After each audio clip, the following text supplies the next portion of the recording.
What is going on, everybody? Welcome to the Game Informer Show, a weekly podcast covering the video game industry. Join us every Thursday for a discussion about the latest gaming news, reviews, and exclusive reveals alongside Game Informer staff and special guests from around the industry. I'm your host, one of your hosts, Alex Van Aken, and today I'm joined by Marcus Stewart. How you doing, Marcus? I'm doing great. Yeah, it's good to see you. It's good to see you too. Yeah. I like your face. Oh, likewise. Thank you. Yeah, thank you. Kyle Hilliard, how you doing? Doing good. Hello. I haven't seen your face in a minute. I know. You were properly back last week, but I was on vacation. Yeah. How was it? Are you feeling rested? Yeah, I'm feeling refreshed. Where'd you go? Bahamas? Wisconsin? Oh, yeah. It's the same thing. They call it the other Bahamas. Very balmy weather. Yeah. Yes. But it was good. We had the bad air quality the week before, and now we have the bad air quality again this week. So I got that week off of bad air quality. It was good timing. Yeah, it's really good. I love looking out the window and seeing like the sepia toned. It's real good. Rounding us out, very special guest, a dear friend of mine, Eric Van Allen. How you doing, Eric? Oh, I'm doing great. Down here in Texas, it's always sepia toned. Yeah. I don't know if y'all know this, but that's just the way it is. I thought it was black and white down there. It's black and white depending on where you go in the state. Sometimes it gets real old timey, and that's when you see people riding around on their horses and such. Yeah. But see, I thought instead of like commuting to work, people actually just get in a car and a moving background scrolls and instead of actually driving on the highway scrolls past them. People only move at like 20 frames of animation. We've been trying to go green by using tumbleweeds. We just ride those everywhere. It's been really effective. Yeah, cool. For sure. Eric, you I feel like a lot of people probably know you who are listening to the show, but just in case, tell us what you do. Obviously, Destructoid, Axe the Blood God, which is probably like the biggest RPG focused podcast out there. But for those who don't know who you are, Eric, tell them all about you and Van Aken Games, of course. Oh yeah, which of is course. our joke publisher. Yeah. Van Allen, Van Aken. We're gonna make Van Aken Games one day. We're really looking forward to it. Yeah. Hi, I'm Eric. I've been in the industry for a hot minute. You've probably seen me freelancing around, or more recently, over the last 2.5 years or so, at Destructoid.com. I am the senior news guy over there. Basically just cover a lot of games and stuff during the day for that, ranging from the biggest news to big reviews. I just did our Final Fantasy XVI review. I did Octopath 2. I really do a lot of RPG reviews, which is why I'm also on Axe the Blood God alongside Kat Bailey and Nadia Oxford, where we cover all the big RPGs of the day. It's fantastic. It's great. I love that podcast very much. I also have Normandy FM, which is currently on hiatus, but that is a podcast I co-host with Kenneth Shepard from Kotaku, where we do retrospectives on various different games. We started with Mass Effect, if you couldn't tell from the name Normandy FM, and then went on to Dragon Age and several other games like The Last of Us. And most recently, we are now heading into Nier, which we're very excited about. We are planning out a Nier season, both Replicant and Automata. So look forward to that whenever we launch that season. That has been in the planning for a while. But yeah, no, it's the typical story of I'm in the media, so I have 3 different things that I do at all times. Check out all my main hustles and side hustles.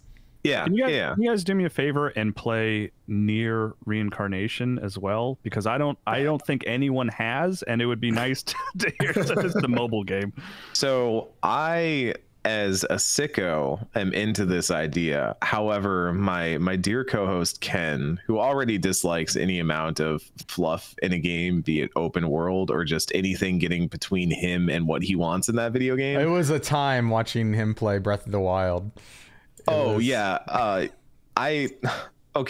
I'm sorry, Ken, if you're watching this, you're just getting aired out here, but there was a point where Ken, trying to finish Breath of the Wild, was very much, I need to get from point A to point B, and he keeps trying to swim across this lake and drowning in it, and we're telling him, me and some other friends who are watching him play this on Discord, we're like, just go around the lake. He's like, no, I need to get there the fastest way possible. He's just so dead set on like A to B is the shortest route that he is like doing these wild cryonis jumps across the lake instead of just walking around it. And we were just like, oh no, you can't do this. This is not going to be a conducive environment for you to experience Breath of the Wild. But yeah, with all that in mind, I don't think Ken would be wild about us playing a mobile game that is Reincarnation a gacha game? Does it have gacha mechanics? These are all questions I would love answered. Oh, so you don't know? Oh, this is a curiosity. You want to know? Yeah. Okay. Yeah, I'm not gonna play it, and as far as I know, no other Nier fan has played it. This is a window for you guys. Yeah. This is an untapped market. With that in mind, Watch it be secretly amazing. No one knows, Marcus. That's the problem. It could be. Damn. Well, Eric, thank you for joining us today. We're going to be talking about a lot of fun stuff. Pikmin 4, BattleBit Remastered, AEW Fight Forever, Final Fantasy XVI, and much more, actually. But let's go ahead and get started since it is a packed show. Kyle, you've been playing Pikmin 4. I have been, yes. How is it? And Pikmin 1. Weirdly. And Pikmin, did you tweet the other day that apparently he is married and has kids, Olimar? Yeah, that was the weird So okay, real quick, I started Pikmin 1 just with the intention of like, I'm gonna check this out. I've never really played it. I'm gonna play the first hour. Let's see how this goes, and I ended up beating it. Like, wow, I actually really got it it in an hour. Wow. Yeah, it's a pro move. But yeah, and I guess maybe this is common knowledge because even in 4, Olimar talks about his family a little bit and stuff. But yeah, that was like a revelation for me at the end. He was like, I can finally go home and see my family, and the last thing you get is this like piggy bank of money. And he's like, now that I have all my equipment, I can buy my kids some toys on the way home. I'm like, oh, okay. I didn't realize that's what we were. I thought we were just an explorer, kind of chilling on some weird planet. But no, Olimar's a family man. Wow, good to know. How's yeah, 4? So that was the funny thing is like I played 2 and 3 in the past, played 1 for the first time like last week, and now I'm diving into 4. And I can talk about like the first 2 levels. Okay. And it is actually really nice to go from 1 right into 4 because 1 is pretty like janky. Like Pikmin don't really listen to you that well. They get stuck in corners all the time. I'm just like dying. Pikmin are dying in a lot of unfair ways in the original Pikmin. And 4 was just like, even though I've played 2 and 3, I've kind of forgotten those. So to go from 1 to 4, it was like, oh my gosh, the Pikmin are listening to me so well. They're going exactly where I tell them to go. They're so obedient. Wonderful. Yeah.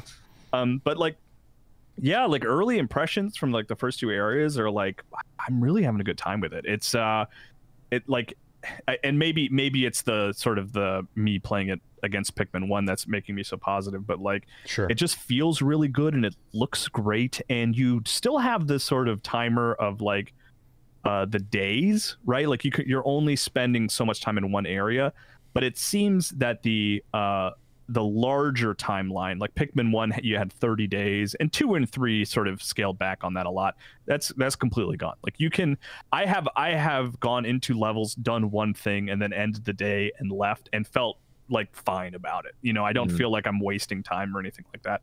And then the other thing that it has that I found, I wasn't really sure what to like think about it, but the more I play, the more I'm like, oh, I actually really like this. It actually kind of makes me think of like lessons maybe Nintendo has learned from shrines in Breath of the Wild and Tears of the Kingdom, where it's like you'll find these underground areas just around, and you drop into them.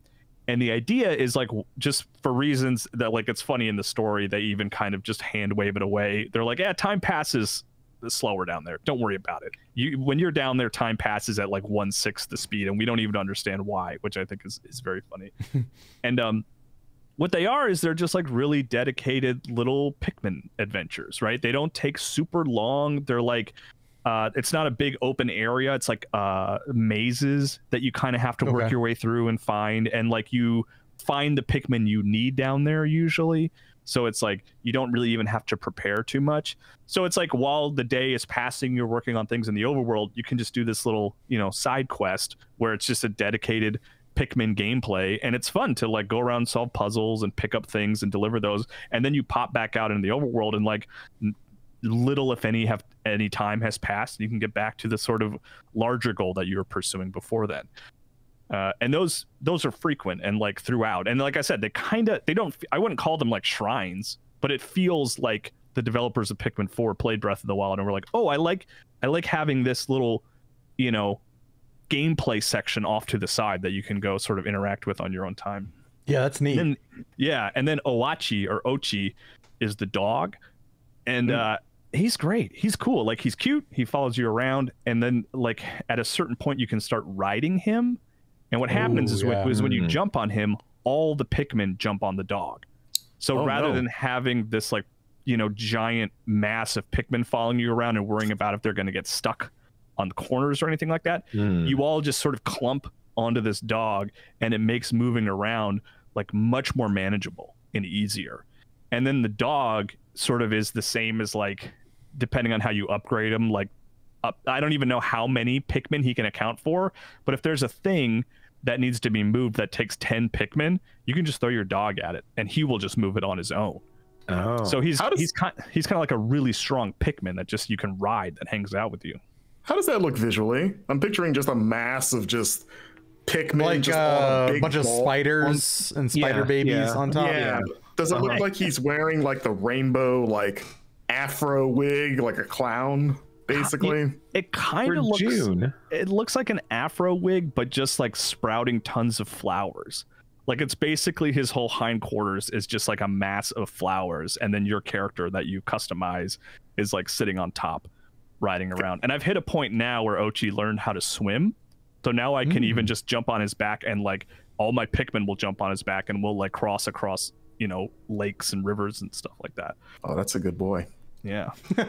That's a very good boy. I do have a question.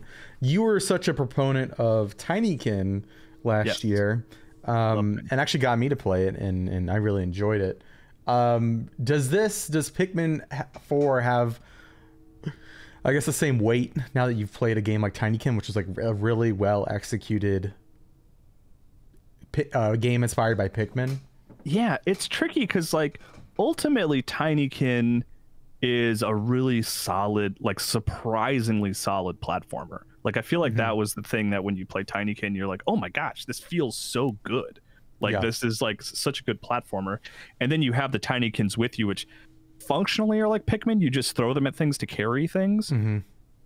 So it's almost like a platformer with some Pikmin elements. Okay. Where the Pikmin games are just like full on. It's about managing the number of Pikmin that you have and sort of getting them to do a bunch of tasks for you. Pure puzzles instead of. Yeah, I mean, maybe even like, puzzle is.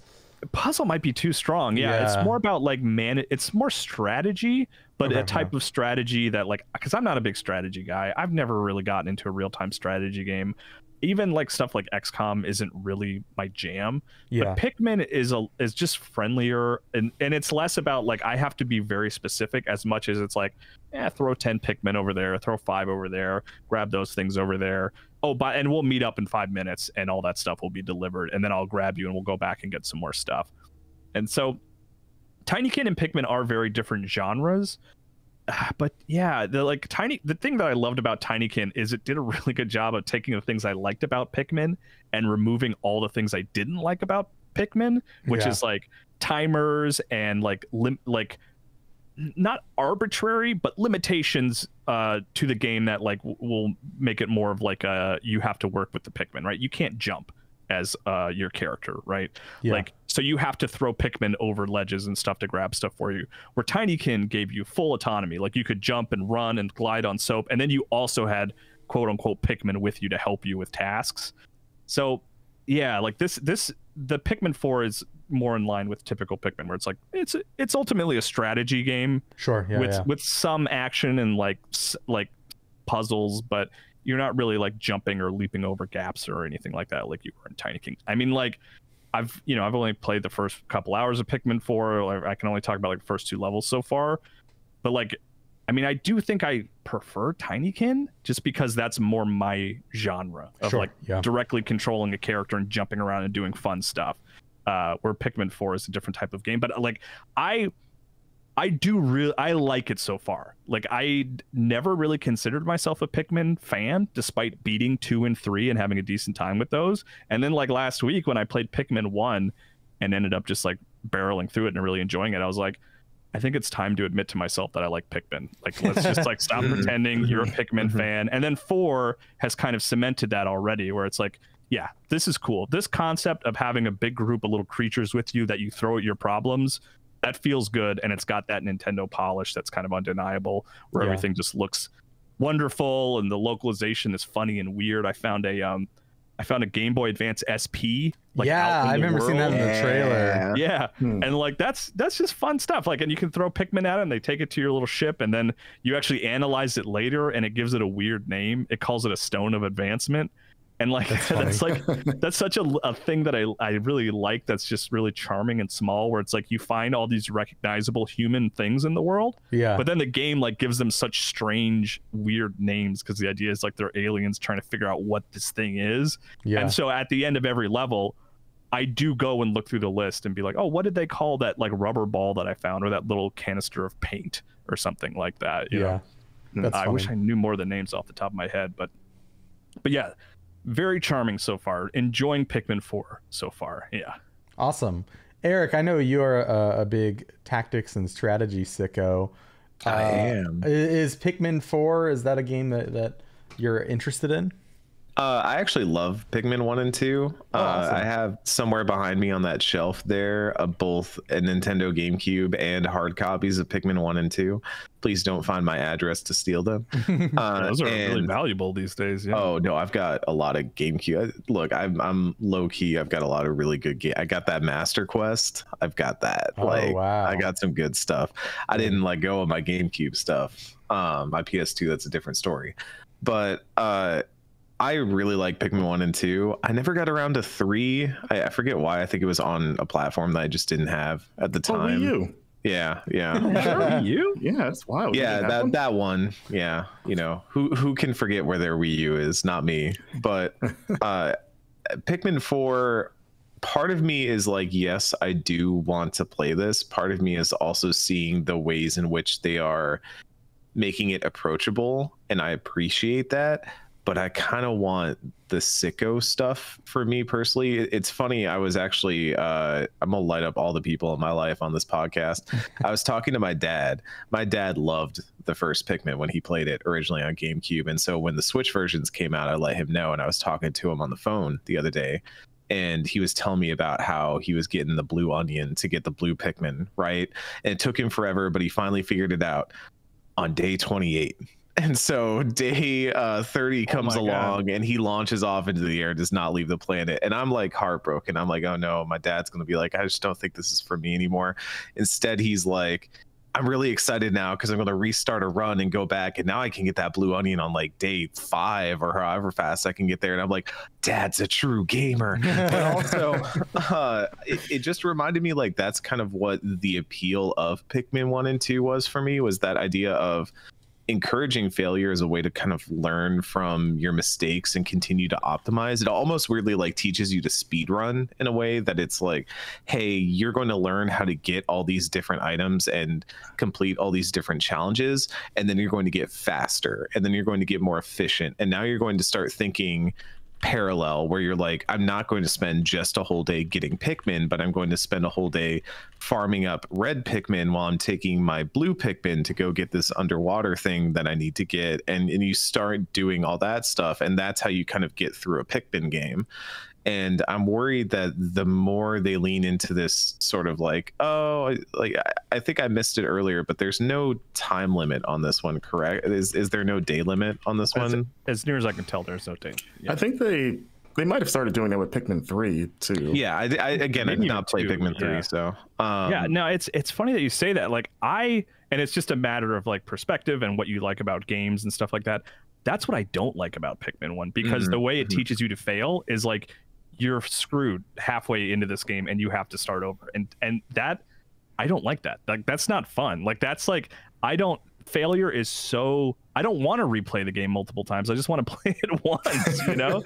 And so like that drove me crazy about Pikmin 1. I actually like overcame it for this playthrough, but that was when I first played it for the first time. That's what I hated so much about it. Getting like 10, 12 days into the game and realizing it's like, this isn't going to happen. So I just have to restart. That, I don't know. It's all perspective. It's all what you like and don't like about a game.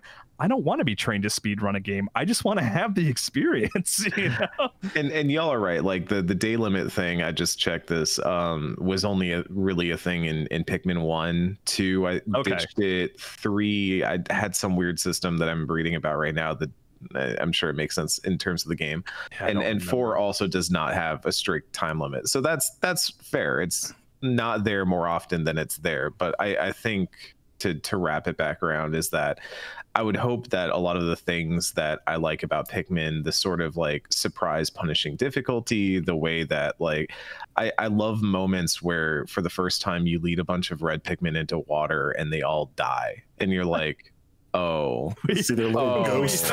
We are so different because that was like heartbreaking to me and also set me back so much that I was like, I am not having fun anymore. And I just murdered a swath of Pikmin. That's so funny that you were like, yeah. Well, yeah, look, this is why I am this way, okay? I know that certain people are broken in certain ways, and that's just how I'm broken. Yeah. To be clear, I'm not. I'm just calling out our difference of opinion. You are not broken. No, Everyone I think gets you're telling our guests that they're wrong. Uh-huh. Actually, it's okay. I only get stronger when I'm wronger, you know? That's what I've always said. Always double down when you're wrong. Exactly. That's what I always say. That's what Don't Twitter get far in politics. Yeah, yeah. I'm gonna tweet through this. Yeah. Marcus, any interest in Pikmin 4? Yeah, I've only ever played Pikmin 1, and I came to that a little late. I played that on the Wii, so I managed to get a GameCube copy before they became obscenely expensive because it was just the previous gen at the time. And I beat it, and I remember being afraid of the time limits. I remember I had friends that kind of like this discussion, like some of them love it, some of them hate it. And I wound up being more on the liking it side, where it was definitely like, I had the fear of God put in me of like, okay, they're not kidding about like, I got a month to make all of this happen. But I wound up getting into like a good rhythm where like actually like on my first run, I pulled it off with some time to spare. And I kind of liked that. Like, I like that challenge of feeling like, okay, I really am stranded on this planet or whatever, and I need to do this as well as I can. And then it added enough tension that was like exciting to me in a way to like get better. Yeah. And it's funny because like I've never played 2. I have a copy of 3. Like I've had 3 on Wii U almost since launch, and I just have never played it. Like I could technically just boot up my Wii U and play it anytime. So I've never played Pikmin without that time limit. That's just so embedded in my mind. So I'm kind of excited to play it just to see the difference. So yeah, I am excited for Pikmin 4. I think this will be the one that I guess make my return to this series. So yeah, I'm interested. I'll check it out for sure. Nice.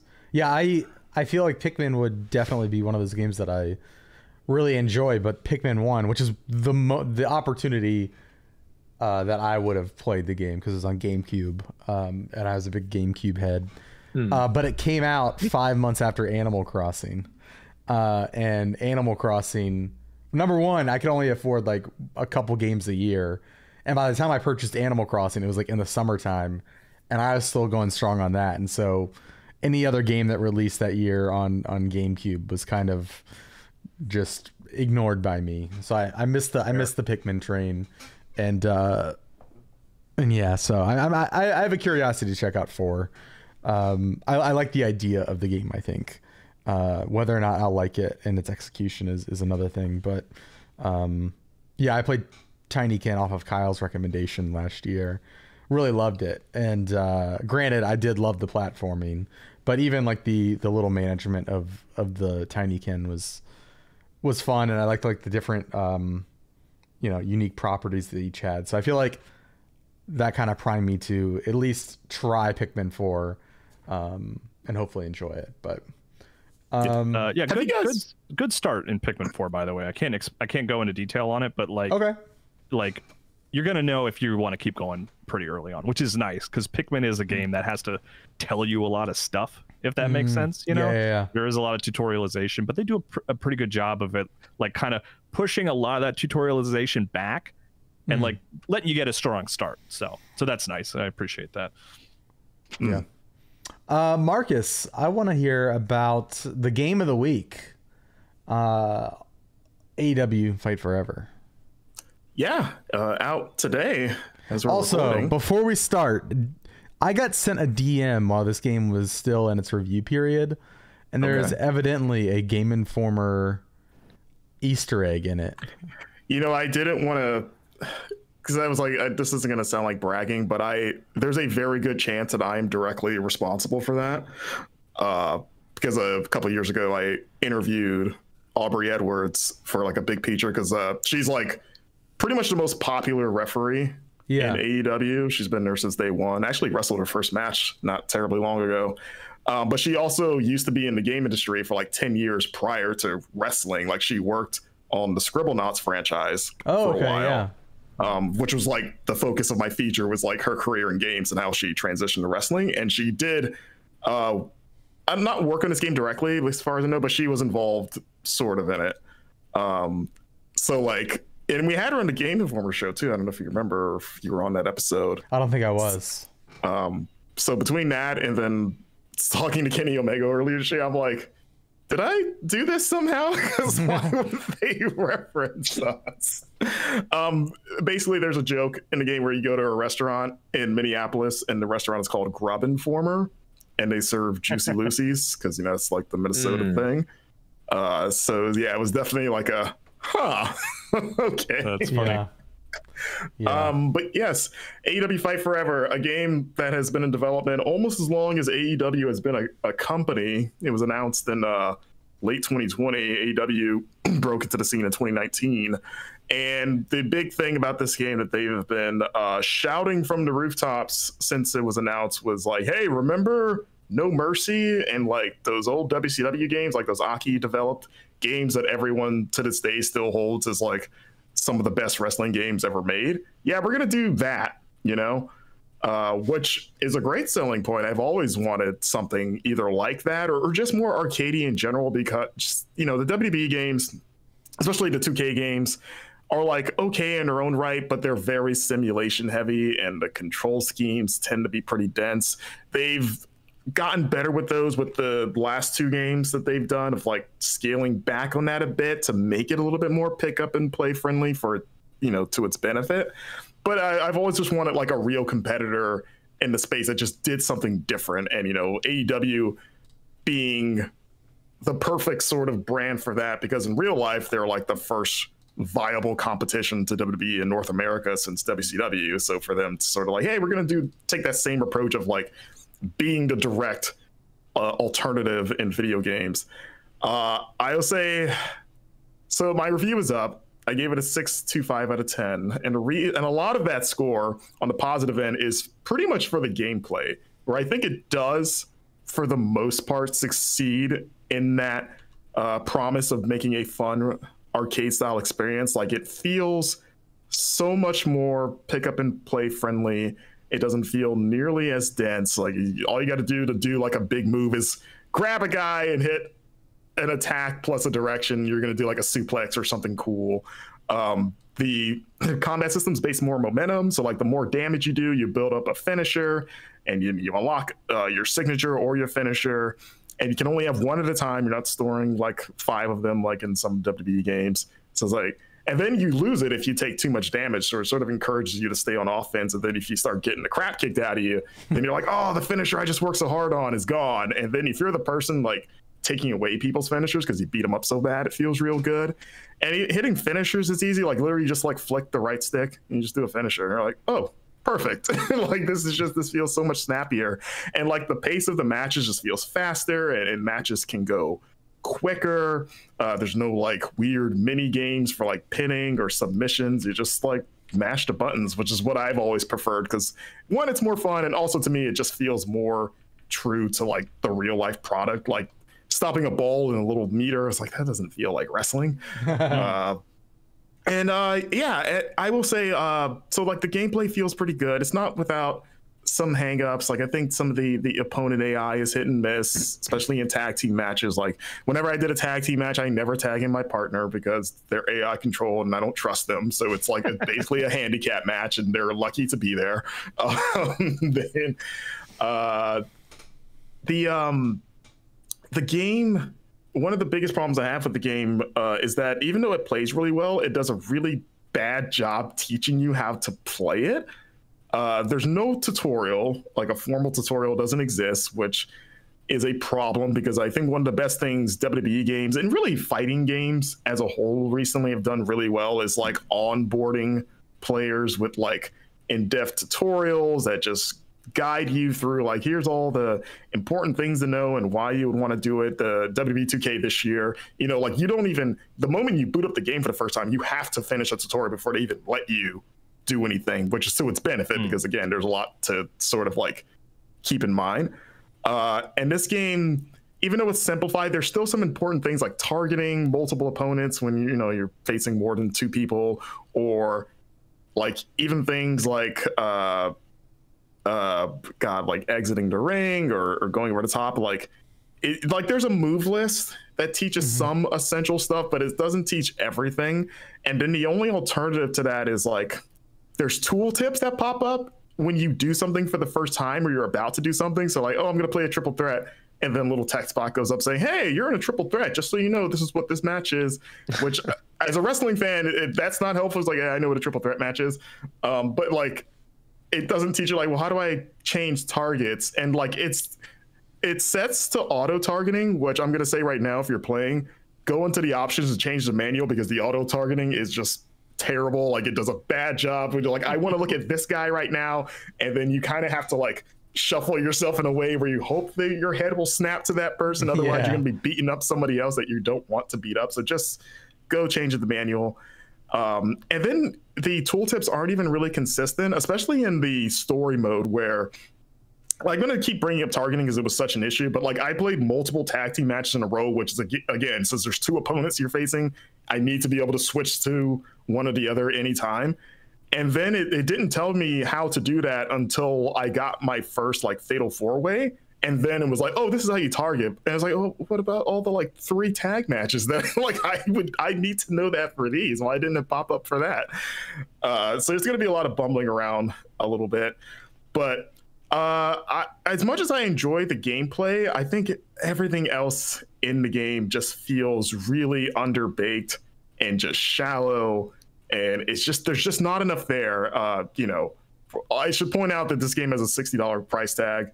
And it does not feel like a $60 price. I know like value in games is subjective. And I usually don't take that into account with my review, but when I looked it up, so I was like, is this going for like 30 or 40? Because it just feels like it should be. It's like, no, they're going all the way, or maybe not all the way, because 70, I guess, is all the way, but close enough.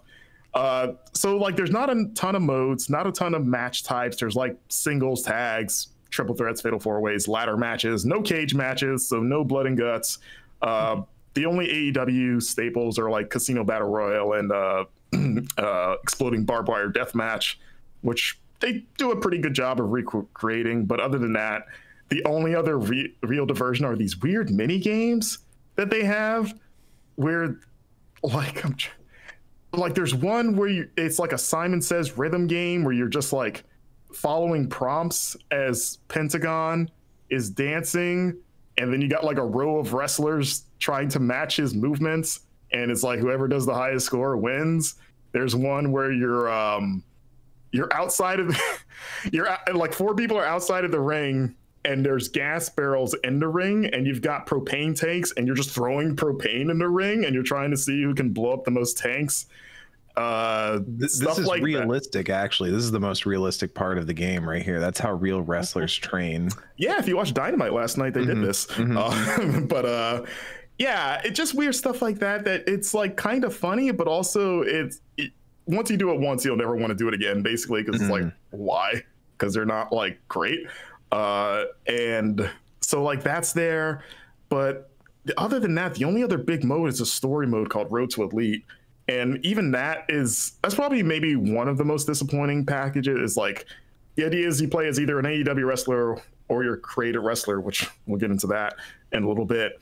And you play one calendar year roughly of AEW, where you start at Double or Nothing, which is like their biggest show of the year, and then you end at next year's Double or Nothing. And it's a 16-week campaign because AEW only has 4 pay-per-views a year. So you go 4 weeks, get to the next show, all in all. And in between matches on Dynamite, which is their weekly show, you're kind of encouraged to do these like other things, like, hey, you need to go to the gym to work out, because if you work out, you'll get stat points. And, you know, there's 3 different types of workouts. Like, you can go light or heavy, and, you know, the higher you go, the more risk there is for injury, which injuries mean nothing because you could just go to the hospital and just pay some money and then you're fine. GTA style. All right. Exactly. Funny enough, I had a moment where I started the male campaign as CM Punk, you know, the man of the hour right now, if you follow AEW, and got my first match in the Battle Royal, got eliminated immediately because I was still learning the controls and he had taught me important things. And then I went to the gym for my first like TV debut and then immediately got injured because I guess I worked out too hard. And then I had to go to the hospital. And I was like, this is a great start for my career. It's like I lost my first match and now I'm injured. But, yeah, start at the floor so you can go up. It's important to like lower expectations early so then you can exceed them later. That's a good point. That's what I told Tony Khan. I do everything in life. Does this at least feel like a good, like a solid first attempt, right? Assuming there'll be iterations and sequels and stuff like that. It's like, this seems like a sign of, you know, there are places to improve where the sequel could be a big jump up. Do you see anything like that? Yeah, I guess it depends on how well it sells. The game, like I said, the gameplay has a great foundation. Everything else needs a lot of work. Right. Like, again, this story mode, again, which they've been pushing heavily, is like, this is like the thing, guys. You're going to love this. And it's like, it is so bland. It's quick, first and foremost. Like, Ron Howard, Arrested Development narrator, is like, they didn't. It's like you're playing through these really abbreviated versions of old storylines. Because again, there's some cobwebs in this game. Like, this feels like AEW circa early 2022 with some of the roster choices and the storylines they choose to include. We're like, oh, this is still a thing. We're way past this in real life. Why is this even being referenced? And it wasn't even maybe that great at the time.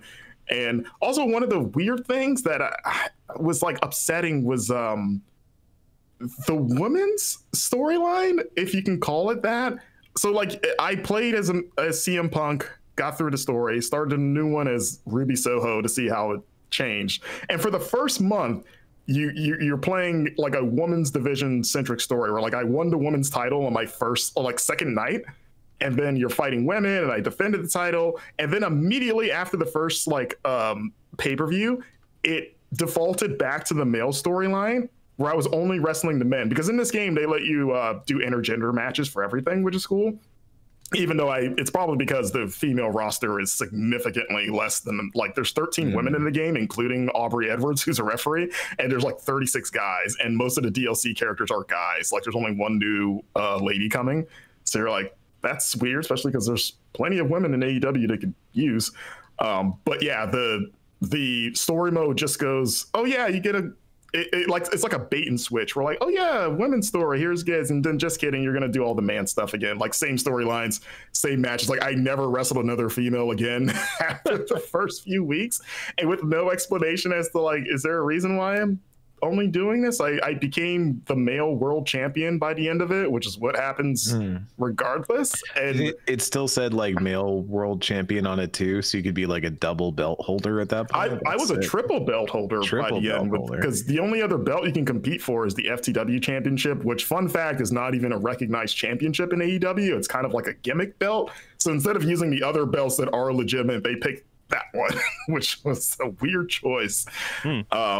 But yeah, and it's funny because even though I won the male world title, the game could barely remember that I was the women's champion. Because there were times where my character would refer to another lady as the champ, but I was like, I'm the champ. I haven't lost the belt. That's me. That's me. So yeah, that just felt like such a bizarre bait and switch. It'd be easier if they just didn't even do that first part with the women and just said like, no, we only have one linear story. You can just play it as a male or woman, but you're only going to be fighting men. But the sort of, it felt like they started to make a women's story and then gave up and were like, I don't know, just fill the rest of it with the stuff we already did for the guys. Who cares? Yeah, it just sounds messy, you know, just kind of like, which is too bad.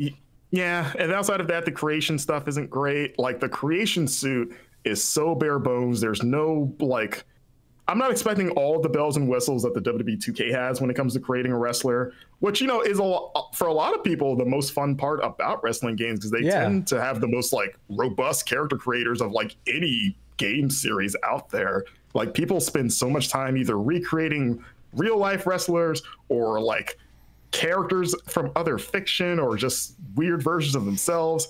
And you can't really do that here because you have like a sliver of the options. Like there's no facial sculpting. There's only like 6 or 8 preset faces.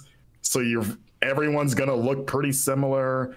There's no like custom designs. There's not even like regular in-game designs that you can like paste on the tights. So everyone's going to be wearing plain tights basically that are like a solid color. There's no like gradients really. There's just the clothing options are super limited, and some of the slots are filled up with assets that existing wrestlers use. So you're like, I guess I'll just wear Kenny Omega's tights, even though those are his thing. You know, there's just so little there that it was like I made like 2 people and was like, yeah, I'm done. Where normally I would spend so much time in there just seeing what kind of weird stuff you can make, right? Yeah, that's like the biggest thing with this game. Is just like there's just not enough. It's just super shallow. Again, I think it plays well, but between like the roster's decent, but it is lacking. And granted, AEW has a massive roster, and there's some characters on the way, but like, it just needs more.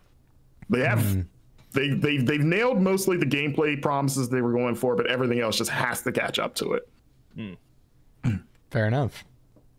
Well, thank you, Marcus, for, I know a lot of our listeners are big wrestling fans, and you are our wrestling correspondent here, GI. So thank you for man on the street. Yeah, man on the street. Yeah, man in the ring. Yeah. Man on the bouncy. Is the ring bouncy? Is that no? Well, when that thing is hard. But when they hit it, they bounce. when they hit it, they bounce. That's because they're like 200+ pound men falling. But all right, just to get into this, I know that's a myth that the ring is bouncy, but the ring is actually solid, like wooden boards with like a thin padding, like very thin padding on top. So you're bouncing on like wood planks. It's got like a little give, but it's not like people think it's a mattress or a bouncy house, or like, but people that ever fall in it for the first time, I don't think it's a bouncy house. Like hell. It hurts basically. Like falling in the ring hurts a lot. They bounce so much though. Are wrestlers just naturally bouncy? Is that what's going on? Like, well, usually they're falling from like a great height, or also they're just really heavy, thick guys. Like it has some give. It's not like a rock, but it's not as much give as people think that it is. Fair. Interesting. Yeah. Huh. That thing hurts. All right, you heard it here first. Wrestling hurts. Wrestling hurts. I want to talk about a game called BattleBit Remastered. Yeah, I'm curious about this. That Eric actually got me into. Eric is the one he's a little sicko. But it's currently the #1 game on Steam. It has been for #2 or so. It's been in the top charts for a while. Yeah, it's so effectively it is a low poly Battlefield game. Like classic Battlefield, Levolution, all the stuff. Levolution is trademarked, I think. So they blow buildings up. And the characters look like Roblox characters. I just pulled up the trailer. Yeah, this is not a Roblox game. This is a standalone release made by primarily 3 people, and it is a class-based 256 player multiplayer game, warfare game, vehicles, different classes, a suite of weapons. Now, it's Battlefield. Real quick, it's called BattleBit Remastered. So is BattleBit an older game? I was looking into this, I should have had this pulled up, but I believe the original BattleBit was like a web game or something. Someone was telling me this the other day, that like there was an official BattleBit. But yeah, BattleBit Remastered is the 254 player, well, up to 254, and then like there's also, you could do 64 v64 or 32 v32 if you want. You know, if you don't want massive amounts of players, if you don't want that, I don't know why you would do that. Come on. Yeah, are you saying that this is the new MAG? MAG is back? I think this is the new Battlefield, weirdly enough, because like, look, we can all be honest with ourselves here that Battlefield, you know, has not been in a great place for a while. I will never forgive the betrayal of doing that NGT for, what was the last one, 20 something? Battlefield 2142, right? Or no? Yeah, like doing that. 2142 is the future one. This was 2042. The one that last came out that people didn't like. Yeah. We did that NGT with Dan Tack. We did the live stream with Dan, and we went in expecting tornadoes because that was like the big selling We point. played for 3 hours, almost 3 hours.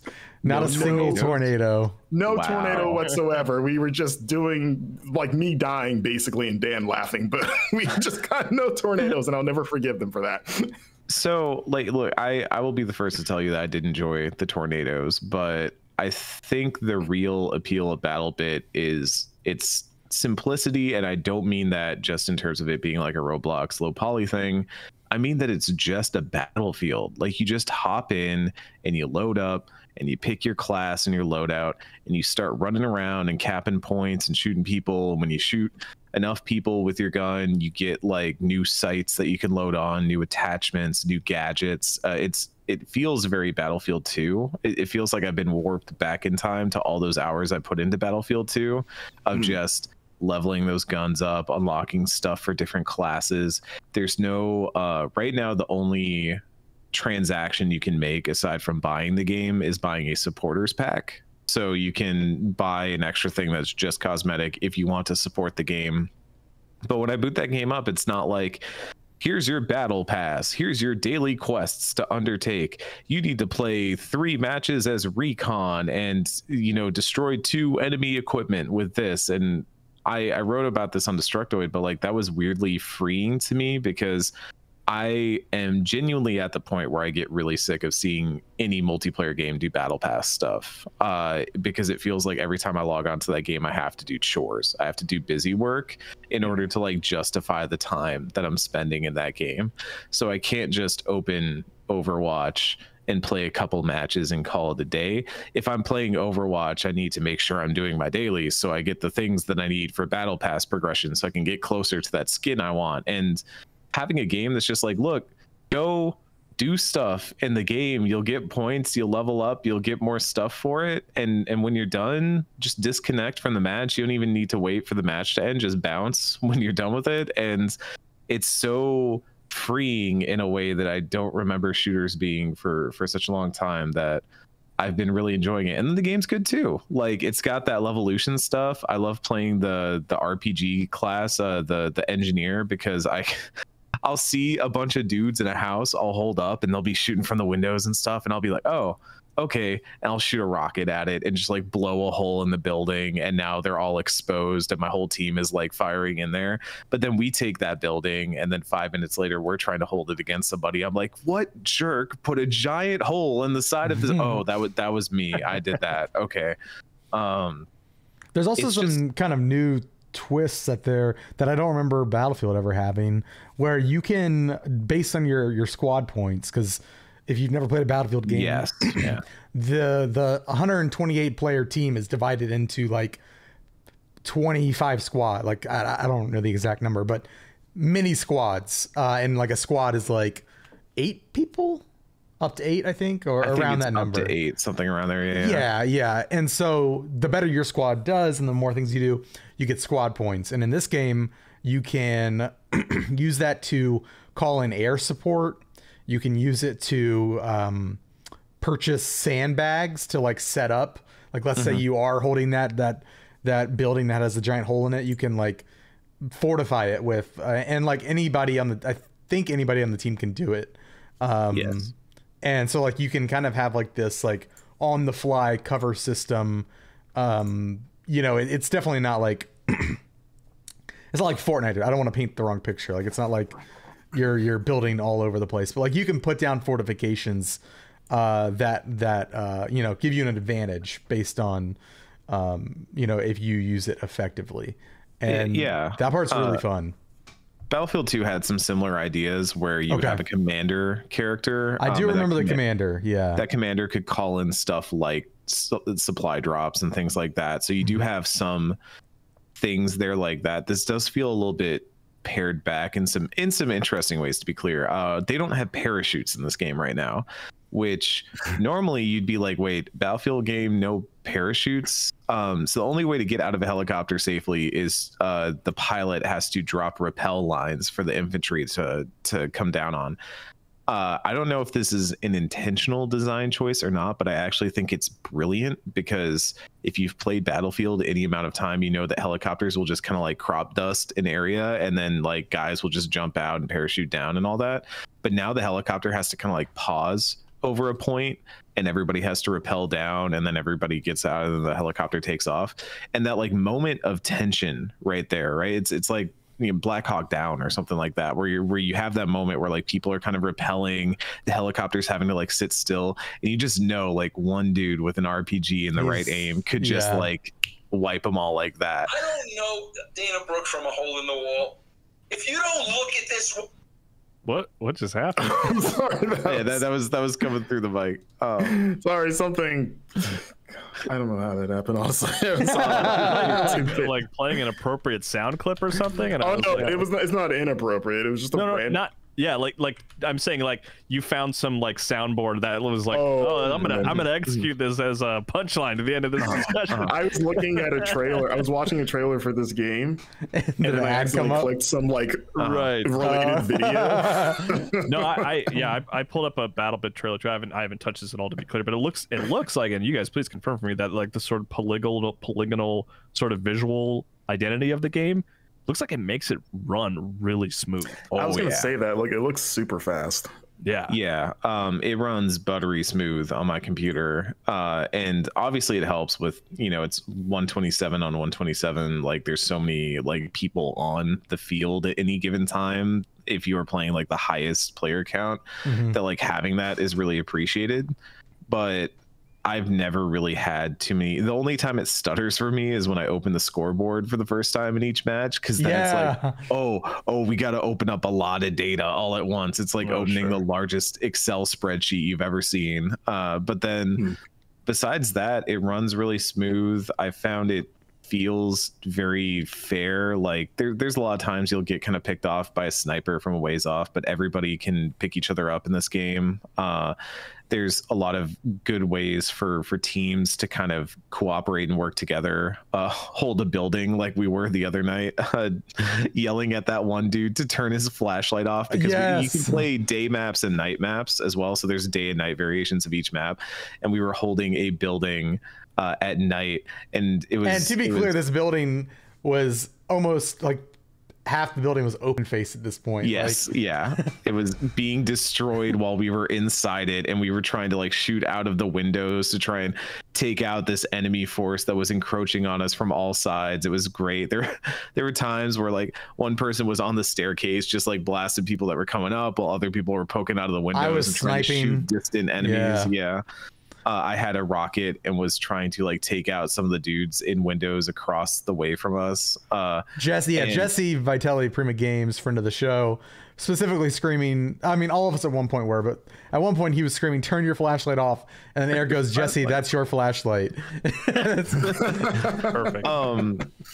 But yeah. So the best part that we should bring up here, is that this game has local chat, and it also has public local chat, which includes enemies, which includes dead enemies and dead allies, and it has led to just some of the most Xbox 360 era moments I have had in gaming in recent memory, where someone who could say who would do such a thing would blast Michelle branches everywhere into the mic while lying dead in the middle of a battlefield. Who would do such a thing? Yeah. See, that's what I was trying to do earlier, actually. Yes. A smart, attractive video game journalist might do that in the middle of a BattleBit Remastered match.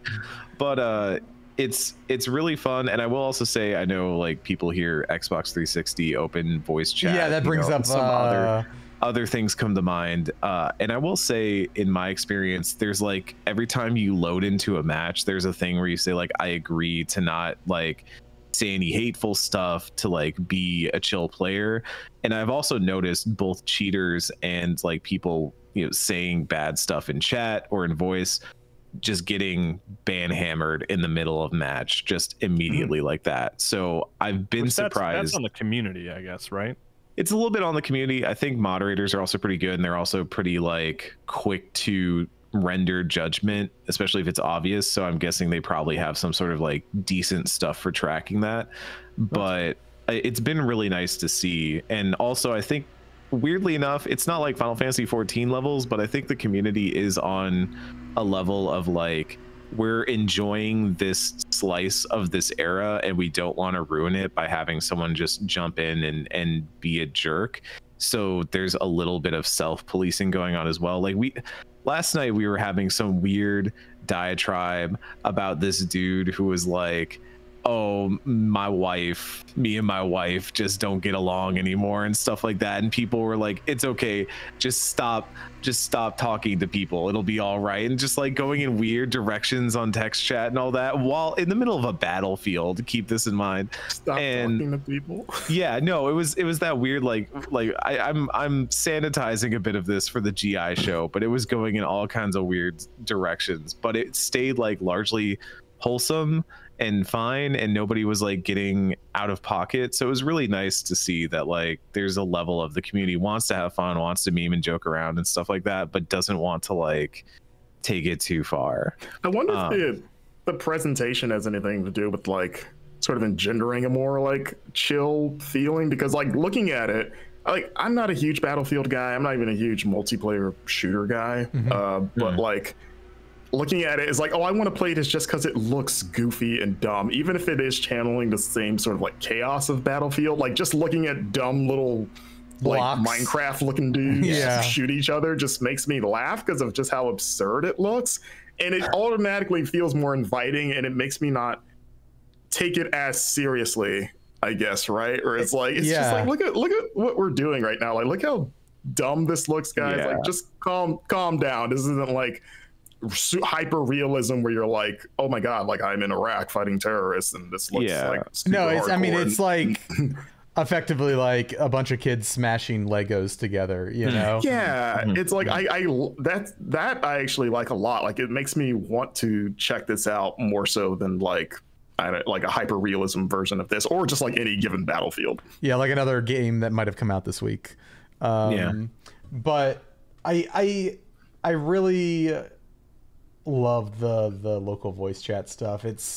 I haven't had any toxicity like at all that I've come across, which has been, granted, I've only played like a few days, but it's just like a bunch of people like role playing and, you know, joking around and just being dumb, and it's a lot of fun. Lying behind a rock yelling, help me, Trash Bandicoot. And people's names are absurd. Do you have like death throws when you get down, like in Battlefield, where it's like, help me? Yes. Well, so you have a death mic option that you can turn on or off at any time. So you will hear enemies as they go down if they're near you. And also your mic can go hot for everybody. You can opt into that if you want, which is very funny. And since everyone can revive you as well, I find that I actually get like revived a lot more in this game than I do in like Battlefield 2042. Like it's like, okay, if I actually like sit here for a second and like ask for help on voice chat, somebody's probably going to come up and try to revive me. It's also like, you know, it's a Battlefield ticket system is the gameplay. So like and a ticket is like associated with like, you know, your life or whatever. If people haven't played Battlefield before, it's like 1 life equals 1 ticket. And since there's so many people on the battlefield, you go through like you go through them pretty quick, and so you're incentivized to like wait to be picked up so you don't get rid of a ticket. That's kind of how like you win or lose. It's funny hearing you guys talk about this, and I'm like, man, Battlefield must be like watching this and like kicking themselves. It's like, we should do something like this, and I'm like, well, they did actually. Battlefield Heroes was kind of like lower poly to make it run on more machines and stuff like that, but which didn't really connect in a big way. But that's gotta be frustrating for folks like Battlefield to see something like this really taking off. Yes, and also like I do think a large part of this, like again, what makes it so appealing, at least to me, is that it's not this super monetized, super like built to create like a live service machine with which to like sustain itself. And granted, that's like, you know, a Battlefield team has to make their paychecks, has to like get paid at the end of the day, whereas this is just 3 developers making their thing and selling it for $15 a pop. But like, I think this does show that there's so much to do with this genre, and that these kinds of games originally were kind of only the purview of the big companies, the big publishers who could afford to make these giant games. And now you have a team that is putting this stuff together and making it work, and it's really exciting to see. And yeah, it's not as like feature rich as like 2042 is. There's not fighter jets or anything like that in there right now, and I kind of like it more for that. Like its relative simplicity again is like very refreshing, where I get to just focus on the things that I enjoy about Battlefield and not constantly play that game of like, okay, I've got all this different equipment, I've got all these different things, I should be going here to do this, and I've got to like make sure I'm talking my squad comms, and then going into like all these different vehicles and how they operate, and like here's a tornado, I guess. And I guess if you're lucky. Yeah, if you're lucky. Skill issue, you know. But yeah, it sounds so reductive to just say like it's a good time, you just boot it up and have a good time. But I do find increasingly like that's a difficult thing to have in multiplayer games these days. There's so many, it feels like, barriers to wanting to just play the game because they need to gamify your engagement with it in some way. And here it's just like, go play Battlefield. Like it's there, go have fun in this sandbox we made, and I really enjoy it for that. Yeah, absolutely. I recommend it. I just like, it's one of those games where like sitting here talking about it on the show, all I want to do right now is go and boot up BattleBit Remastered. Which, you know, not every game that we talk about on the show does that for me. And so when it does, I feel like it's just like a mark of, you know, a special game. Yeah, we should get a stream going on that. Yeah, we should. I've been playing it. Might do a review. We'll see. Been talking about it, but yeah, I definitely recommend it. BattleBit Remastered is what it's called, in case people forgot what it was called. It's on Steam only right now, as far as I know. And it's Steam like 15. Deck? Can you play that? You can probably Steam Deck it. Yeah. Let's see a reason why not. Probably depending on the anti-cheat. Sometimes there's some weird stuff with Steam Deck and anti-cheat. I could Google it right now, probably. Is it free to play, by the way, or it's no? It is $15, but it is like a one-time payment of $15. It's also I don't know if we mentioned, but it's in early access, right? Yes. Okay. Yeah, they're gradually rolling out more stuff. I think they've got more weapons and maps in the pipeline right now. I don't know about any like grander stuff like vehicles or anything like that. I know I've played on at least one map that has runways, so maybe that's an idea somewhere down the line, but largely like very contained to what's in there right now. Cool. So what I'm reading is, according to gamertweak.com, BattleBit, luckily it is possible to play BattleBit Remastered on Steam Deck. However, it is not a Steam verified game, so I imagine it's like that playable marker. But and this is actually unfortunate for Steam Deck players. According to this article, recently developers of BattleBit Remastered said that they'll move from easy anti-cheat to face-it anti-cheat, and unfortunately, face-it anti-cheat does not work on Linux, as it is only available for Windows operating systems. Interesting. And the Steam Deck uses Linux. I just plugged in my Steam Deck to get a charge. Maybe I'll grab BattleBit in the window that I have. Yeah. I think it's a lot of fun. I think it's worth it. Yeah, I really like it a lot. So, Well, we're about an hour in, got a few more games to talk about. I've been playing Final Fantasy XVI, and really, really enjoying it. It is. I am not a Final Fantasy guy. You know, I played them growing up here and there. I really liked Final Fantasy Tactics Advance. However, I've never properly finished a Final Fantasy game, believe it or not. So like I've played like Crystal Chronicles, I've played a bit of 7. I watched my friend play a lot of 10. So yeah, this is like a series that like I've always kind of watched from the outside, right? Yeah. And I'm in a similar boat. The only one that I've like dabbled in almost all of them. The only one I've beaten is 15. Okay, yeah. Yeah. But yeah, I'm enjoying 16 as well. Yeah. Yeah, I think I'm at 50%. According to my PlayStation, I'm like 48% through the main story or something like that. And just got to like a huge part, and I'm not even going to attempt to try to explain where I'm at without spoilers because so much happened. But the game is really, really fun. I think the combat like is killer. I just the premise of like absorbing new abilities as you go, like that's been part of the marketing. Like that's not a spoiler. Has been really, really fun, and a really like every time I feel like I've like mastered my loop, right? Like my, my rotations, there's like another layer that gets added on top, and I suddenly have new spells to work in my rotation or upgrades.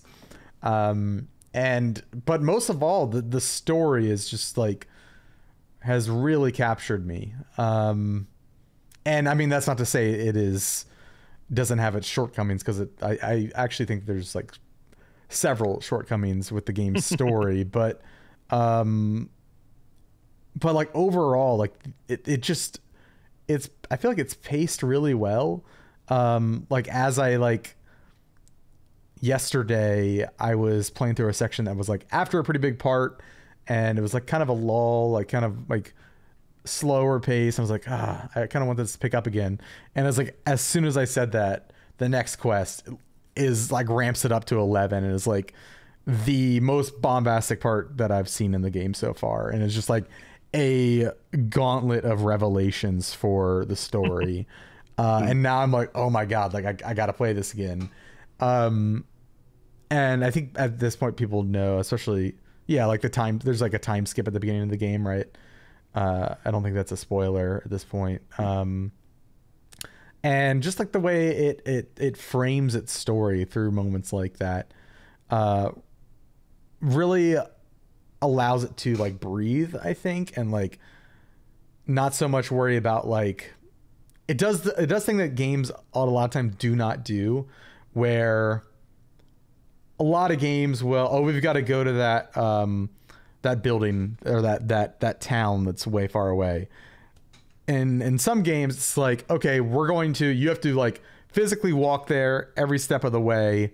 And I feel like Final Fantasy 16 does a smart thing, where like sometimes you do that, and other times through like a cinematic cutscene, like it'll just fade out and fade in, and you're there. And it's like you're watching a show, right? Like when you're watching like a Game of Thrones or whatever, they don't feel the need to show you every detail of walking from one place to another. It's like, let's just focus on the important things and tell a story.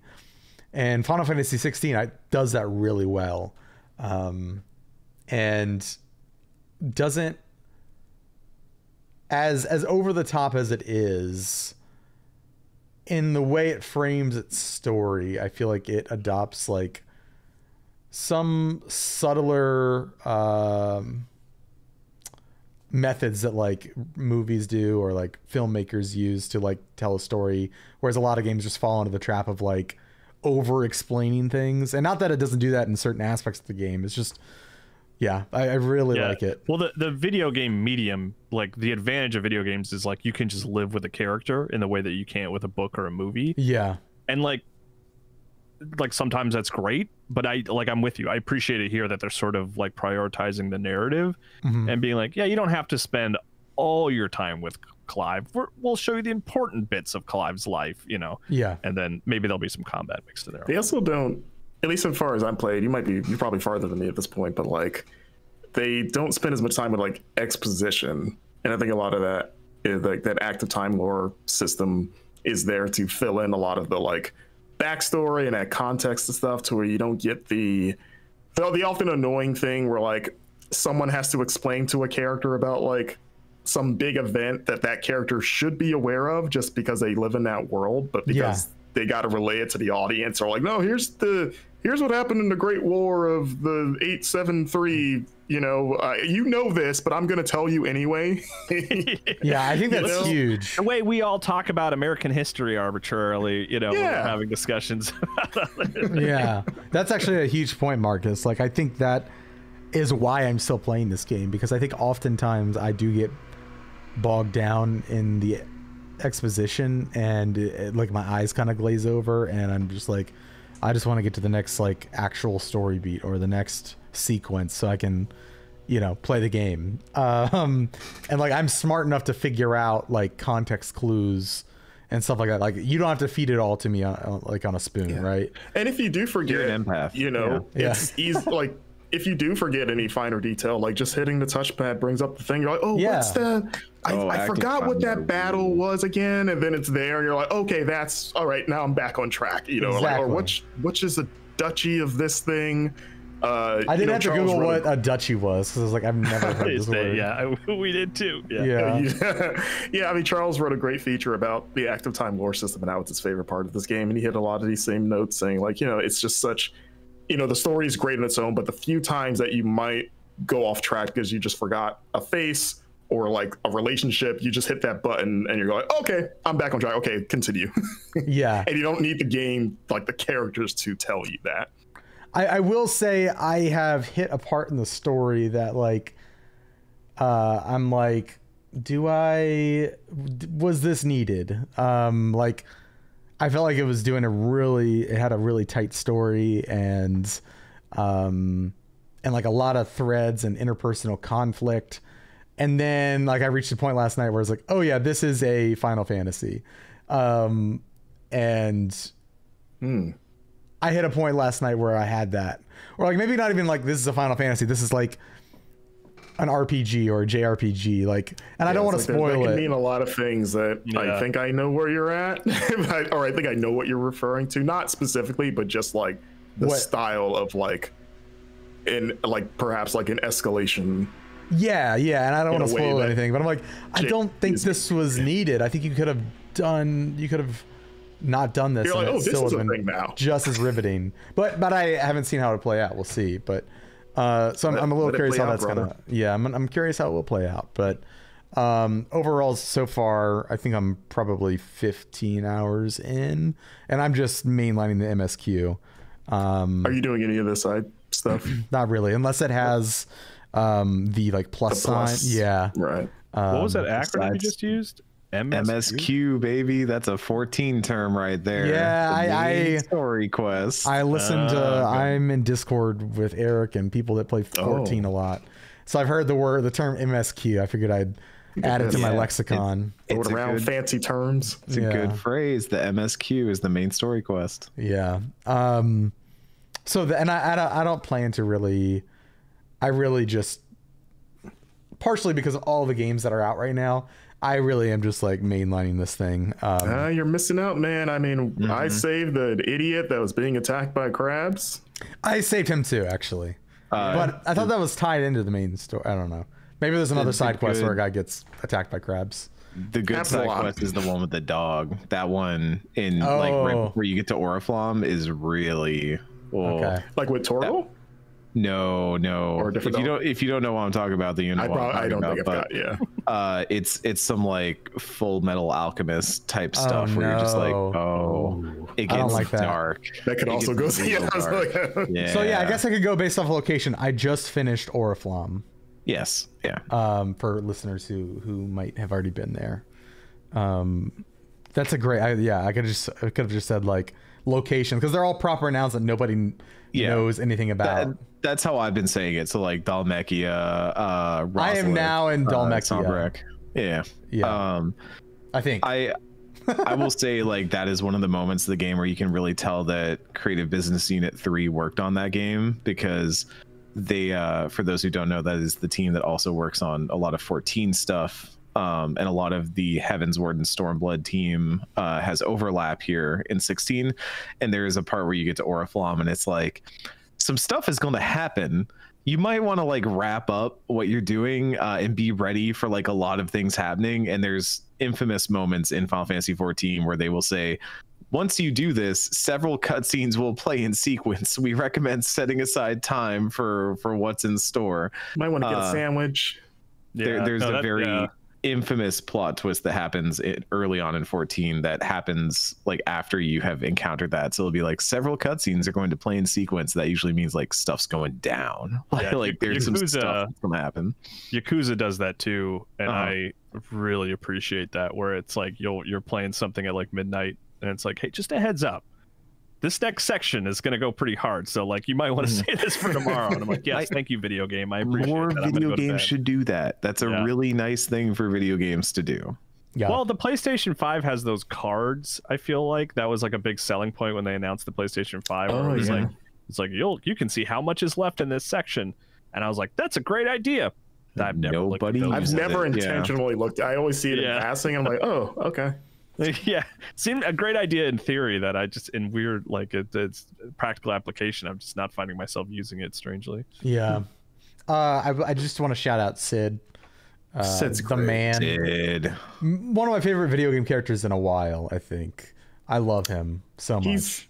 Like I said, I forget the actor that plays him, like his name.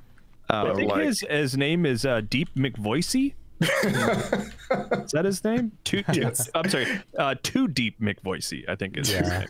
Who was complaining that his voice was too looking deep? right now. Was that you, Kyle? Was that Ralph? No, I think was Brian. Did Brian say that? Yeah, When Brian said that, I was gonna reach. It's not really a complaint, but I don't know. I feel like it caught me way off guard. Like my wife and I have been sort of playing it together, sort of passing the controller, and we were both like looking at each other like, "Oh my god, that's not the voice I expected to come out of that." Oh wait, live.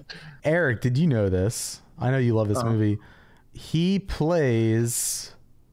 Does he play? Plays someone in Green Knight. Right? Yeah. Is he the? What's his name? Actor's name? I'm pulling up the IMDb, but yeah, Rolf Ineson. Rolf. That's right. He's also in Diablo as well, right? That's what I was going to bring up. Is that because he plays Lorath in Diablo, and he plays the Green Knight in Green. That's what I thought. Yeah. Oh, okay. You can kind of tell from his face. I was saying, like, he's going to be, because Lorath is my favorite character in Diablo 4, and one of my favorite characters of the year, and Sid's up there too. So I'm like, man, Ralph's going to be two of the best characters of the year when we have that discussion. It's like, who's the best Ralph Lawson character? I just think it's incredible that they made an even hotter Sid. Like, they keep reaching cataclysmic like levels of Sid hotness that should not be reached, that are dangerous to reach, but we keep climbing ever higher. I just really respect that, you know? Yeah, he's great. Every time he's on screen, I'm like, yeah, that's my boy, man, rolling in deep. Together, we're doing it. He lights up the cigarette with his finger with the magic. It's so good. Every time someone does that in that game, look, I'm not saying that smoking is good. I'm just saying that when you light a cigar or a cigarette with your magic finger, it looks really cool. All right.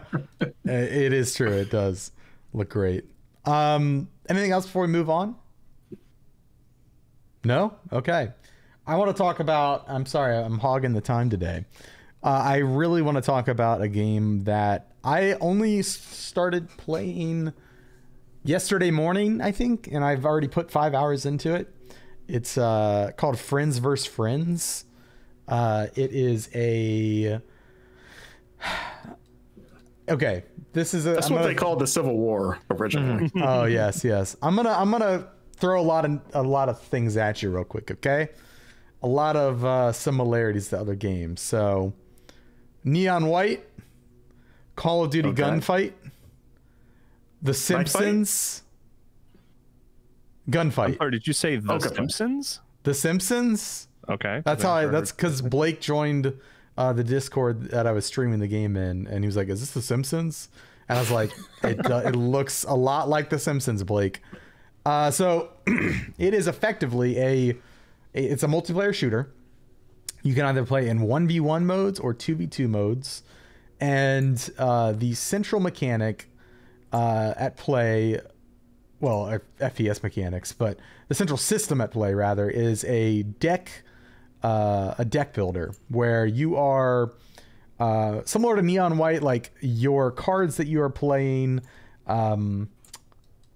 they are God, this game is weird to describe. I'm sorry. This game. Sorry, I just pulled it up, but yeah, I remember this game. Okay, I'm just gonna like try to get through this because it's a weird game to explain. You have a deck of cards that are randomly shuffled each round. The round ends when one team kills the other team, or one player kills the other player if it's a 1v1. And at the start of each round, your deck is shuffled into your hand. I think you get like 3 new cards per round, something like that. I think it depends on the mode. And the card could be, this card, if you play this card, it makes your opponent's head really big. And that's good because that's a crit spot on your enemy. Or you could play a card that heals you. Or you could start, let's say you're on a certain map that is pretty long range, got long hallway, and you're lucky and you draw a sniper card. Play the sniper card, and now you have a sniper for the rest of the round. And you know, it is that concept, but like very, very wacky and in-depth. Like you can affect, there's one card that you can play, it's called the nuke card, and it will literally take you to a new level. Like it nukes the map, and suddenly you're no longer on the rooftop you're playing on, or you're no longer in the like the subway system that the map you were on. You play the nuke, now you're in like Nuke Town in Call of Duty, or there's one that takes you to space. And there's other cards that's like, oh, your enemy their magazines are now empty for like a period of time, or oh, you can turn into a giant, and that will give you increased damage, but at the same time you're much easier to see because you're literally a giant on the game. And it is a competitive shooter. It's a lot of fun. It is kind of blown me away, honestly. That is another game where, like, as you talk about it and try to explain it to somebody, you're like, let's just play it. Like, let's just get on. It's a ton of fun. It's the art style is, I would say, like, I refer to it as The Simpsons, but it's like grungy, grungy pixelated comic book. Like if people have played Sludge Life, it reminds me of that a little bit. Yeah. I think it's a little cleaner to look at. Just it has to be because it's a shooter. It's anthropomorphic animals, it looks like, right? Yeah, yeah. And each animal has different abilities, or one specific unique ability. So for instance, the moose, if you play as the moose character, you get a double jump. If you play as, there's a duck who's kind of like a stoner, and he gets a green herb card at the start of every round, which is like a small heal. There's another animal, like the Doberman. They, I think, have increased health. And so you're kind of balancing that stuff. And, these cards that you're playing with as you progress through the game. And currently there are no microtransactions or anything. It's all just in-game economy. You get money by playing the game and leveling up. And there's like an in-game shop that you buy. You can buy either like a normal pack or a gold pack. And again, just in-game currency, no real money. And you're opening these booster packs and getting new cards, and you're building your own decks. You can build multiple decks and depending on how you want to play. And it's just a ton of fun. I really, really, I think I might love the game. I know it's early. Oh, I know. I might be in love. We've only been together for 2 days at this point, but You're Is this a proposing rebound already. game? Yeah. Is this like what's going on here? yeah. But yeah, again, it's called Friends vs. Friends. It's on Steam. I think it's being published by Raw Fury, and the developers are Brainwash Gang, I believe. It's really well done. I played it at PAX actually, and that's where I first saw it, and played it at PAX and was instant like, I need to play this game. And luckily it's already out, which is awesome. I didn't realize it had come out. I remember seeing it at like a showcase last year. Yeah. Yeah, that snuck up on me. Yeah, it's a ton of fun. I think there's gonna be like upcoming free and paid DLC later in the year, they've announced. But yeah, it is a ton of fun. It is just like shot up my list of games that I'm playing. It's so good. Yeah. Also, I don't know where Blake got The Simpsons from. It doesn't look anything like The Simpsons. So you said that, and I thought in my head, I was like, Blake has seen The Simpsons, right? Like, It's his favorite show. I think it's got the attitude of The Simpsons. It's maybe if it's like itchy and scratchy. Maybe. Yeah. Okay. There's a cat that I see in a screenshot, like a black cat. So like, it reminds me more of like late night Adult Swim animation stuff. That's fair. It's Simpsons in the way that like there's like Duff Beer and like just like all these like gritty, grungy. It's an adult cartoon looking thing. Yeah. Okay. And it's got like dark humor as well, I think. But it's a ton of fun, man. I really like it. There's one card that I love. I played it at PAX and had this card. I haven't unlocked it for my deck yet, but you can enable it so enemies can't jump. And so there's one level, and this happened to Jesse yesterday. It also happened at PAX for me. We were playing against a team 2-on-2, Jesse Vitelli, I should say. And he jumped into the like train line, like where the subway comes through the level. And if you get hit by the subway, it's instant kill. And typically you just like jump down, jump back up on the next platform. But somebody hit him with the no jump card, and he was stuck on the tracks, and the train came by and just ran him over, and we lost the round. Oh, that's really good. Diabolical. That's good. Yeah. There's a lot of combinations like that that work out really well. I like it a lot. So I recommend Friends vs. Friends. But yeah, that I mean, we're at an hour and a half right now. Do you guys got anything else to talk about before we wrap up, or should we get to some listener questions? Let's do it. Let's do some questions. Ready for questions. Awesome. Before we jump in, I just want to do a couple things of housekeeping. Don't forget to go and follow the crew here. Follow our special guest, Eric Van Aken. You can follow him on Twitter at Seamoosi. That's SEAMOOSI. Find his work on Destructoid.com. Axe the Blood God. Go support them on Patreon. And go listen to Normandy FM with dear friend Kenneth Shepard. Follow Marcus at Marcus Stewart 7.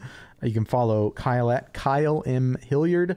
And you can follow me at It's Van Aken. If you want to support Game Informer, you can grab a digital subscription today, or you can get a print version of the magazine by going to GameStop.com/GameInformer. You can buy individual print issues for $5.99 a piece. I know our Final Fantasy 16 cover is definitely up for purchase. If I know folks maybe missed that announcement. If you want to get that is out now. And our Armored Core cover story, our Armored Core issue, will also be available for purchase here very soon. Again, GameStop.com/GameInformer is where you get that. Don't forget to go and listen to All Things Nintendo, which is our other weekly gaming podcast hosted by Brian Shea. And shout out to Matt Storm, aka DJ Stormageddon, who is our podcast editor. They host two shows. Well, they host many shows, but the two I'm shouting out today are Fun and Games, which is their general gaming discussion podcast, and Reignite, which is their BioWare podcast. So go check them out, show them some support. Let's jump into listener emails. If you would like to participate, you can email us podcast@gameinformer.com with the subject line Game Informer Show question. Or you can join our Discord, which you get access to by subscribing to us on twitch.tv/GameInformer, where we stream replay every Friday. We also stream throughout the week, depending on our schedule. But if you subscribe to us there and support us, you get access to the Game Informer Discord server. And in there is a channel called Game Informer Show. Just drop your question in there. We get a lot of questions there, and I monitor it every week. And that's where this week's questions come from, actually. So the first one comes from Jadonkadonk, who asks, did your gaming habits change during the pandemic, and have they reverted or changed again since a return to normalcy? Kyle, I'm going to go to you first. No, they didn't change. I think I was playing basically the same amount of games pre and post pandemic and during pandemic. I think so too. Yeah. I think, yeah. I mean, maybe it's the sort of career I've chosen for myself, but pretty much the same. I mean, are we post pandemic? We're sort of like getting into there, right? It's still kind of we're still in a pandemic, but it feels like it's not as your tolerance of the pandemic, right? Like, yeah, you're like, I just don't care anymore. It's over for me. Yeah, no, I play a lot of video games. I played a lot of video games when I wasn't leaving the house too. Turns out.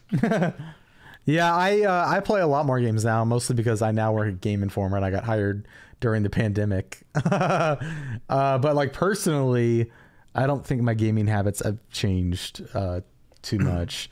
I just played a lot of Animal Crossing during the pandemic, which I already did in my life prior to that. So I was gonna say that was probably the biggest change for me is Animal Crossings. I had never played one prior to New Leaf, and it's funny, I was gonna play New Leaf anyway before the pandemic made it almost like therapy. But yeah, that was like the only like big new like I guess thing, because I don't even play a lot of like life sim stuff either, and I haven't really dived into other ones since then. But at least for Animal Crossing, like if they announce a new one, I'm like, oh, okay, I'm gonna play that. As before, where I was like, that's cool, but not really my thing. Yeah. I find that the amount I have played has maybe not changed. I definitely played more during the pandemic just because I had like more hours in the day to do it. I wasn't going anywhere. So, but I do think my tastes changed. And I've been thinking about this a lot recently, that pre-pandemic, this is not wholly pandemic, but pre-pandemic, I was definitely way more into the, I guess what you'd call like prestige games, the ones that are like the big budget, like let's blow it all out, let's have like a big fracas, let's do Horizon and Ghost of Tsushima and all that kind of stuff. The super prestigious, like well-made games. They're well-made games. I'm not down talking them, but I find that during the pandemic, because maybe I was in a place where I could be more patient with a game, I got into a lot of stuff that I wouldn't have gotten into normally. So Final Fantasy XIV is probably the biggest one. I've never been an MMO person. I tried World of Warcraft once, didn't like it. I tried Guild Wars 2 and I thought it was neat, but I just didn't have the patience for it. But then 14, I just kind of like buckled down and said, I'm going to give this a shot. And now I'm just an absolute sicko for Final Fantasy 14. And same with a lot of other, like, granted, part of this was also joining Axe the Blood God, but having a lot more time to be like, okay, here's some like more niche RPGs, some more like management type games, some more like careful like planning and meticulous RPG type games are honestly just scratching my brain more than the big showy like explosion games are. And I think that's really reflected that over the last couple of years, like Citizen Sleeper was one of my favorites from last year because it just did so much that was so interesting to me, and it didn't hit for me the way that or it hit for me the way that like God of War Ragnarok didn't. I'll, bold claim here on Game Informer podcast that I thought Ragnarok was fine. I enjoyed it, but I was like, Citizen Sleeper sticks with me way more. And so I do think that something changed there for me where I got a little bit more patience for that kind of stuff and wanted things that felt like they were engaging me in a certain way that I hadn't been engaged before. And so now, yeah, I do think my tastes have largely changed. I like boring games now. Mash Start Button writes in and they say, can y'all do a tournament style double elimination 8-team ranking of the best RPG series? Now, double elimination, that's a lot of time. I feel like we need to set up like a chart, like brackets. Yeah. We get MS Paint open. Yeah. So how about this? How about we don't do the actual tournament today, but we kind of draft who's going to be in the tournament, who is worthy of going to the finals. It's the greatest series, right? Yeah, of the best RPG series. And Eric, you're on a podcast all about RPGs, so it's kind of a good time. So it has to be a series. It can't be just a one-off, like, this is a great RPG, but there's only one of them. I think that counts, right? And I do think that we need, if we're going to do series, then we have to hold them to the series, which is why I would say that The Witcher, while The Witcher 3 is excellent, The Witcher 2 is quite good, maybe doesn't hold up high on the rankings as a series because there's a reason they're remaking The Witcher 1, you know. But yeah, I mean, like there are some obvious ones. You get your Final Fantasies, your Dragon Quests, your Mass Effects, your Fallouts, your Elder Scrolls, I'm looking at our list right now, actually, the top 25 RPGs. Diablo, I think, deserves to be on there. I don't know if you'd consider like D&D a series because you have like Neverwinter Nights, Icewind Dale, Baldur's Gate. That's a license. Like that's people license that IP to make RPGs. Yeah. So I'd maybe put Baldur's Gate on there just because 1 and 2 are very well remembered. The Mother series, obviously from Nintendo. I'd say like Pokemon. I have a weird thing where I always forget that Pokemon is an RPG. It is an RPG. Most people do, yeah. Call of Duty. Of course. The perk system, the loadouts. FIFA. You know, I think FIFA's really got something going there. Yeah. Chrono Triggers. 2.5 Chrono Trigger games. Hey, look. 2 makes a series, the Chrono games. That's true. Get them in there. Does that mean Undertale and Deltarune count as a series? Because now we can toss those in. Technically, yeah. Well, Deltarune's not out yet. Right? I mean, Shin Megami Tensei is an obvious one to put in there too. Yeah, that gets messy because you have like Shin Megami Tensei, and then you have like the main trunk keeps going, but then you have like Persona off to the side, and then like Strange Journey and Devil Survivor and Digital Devil like Saga. Like Persona stands on its own at this point. Yes, Persona is its own thing at this point. It doesn't have Shin Megami in the title anymore. Yeah. The same way that I would say like Final Fantasy Tactics is a series separate from Final Fantasy. Now this turn-based, we're saying RPG, not turn-based strategy. Yeah, because then we start getting into Valkyria Chronicles, we start getting into Tactics Ogre, like that's where you get into some weeds there. What about like the Divinity series? Divinity's good. That's another one where it's only 2 entries. Pillars of Eternity? Yeah, PoE's good. PoE's solid. Wait, is that what we call PoE? Yeah, PoE. Pillars of Eternity. Yeah, Poe, like my cat. We just call it Poe. Oh, okay. I think I heard Pee-wee, like Pee-wee Herman. Pee-wee Herman. P.O.E. Herman. Yeah. You won't believe how it is. Kingdom Hearts. I feel like somebody's screaming Mass Effect into there. We said Mass Effect. Did you say? Okay. Yeah. Elder Scrolls. Fable? Yeah, Elder Scrolls, yeah. Fable. That's a tricky one for me because I feel like Fable has some highs and Fable has some lows. So I think 2 almost like can carry the whole series. I feel like I'm a 3 defender where it's like it's not as good as 2, but it's not like it's a bad game. Do y'all want me to start a little fire here on the podcast? Do you consider The Legend of Zelda an RPG series? No. As a whole, after the most recent one, even. But I mean, as a whole, more than ever. It's like an open world action game with puzzles.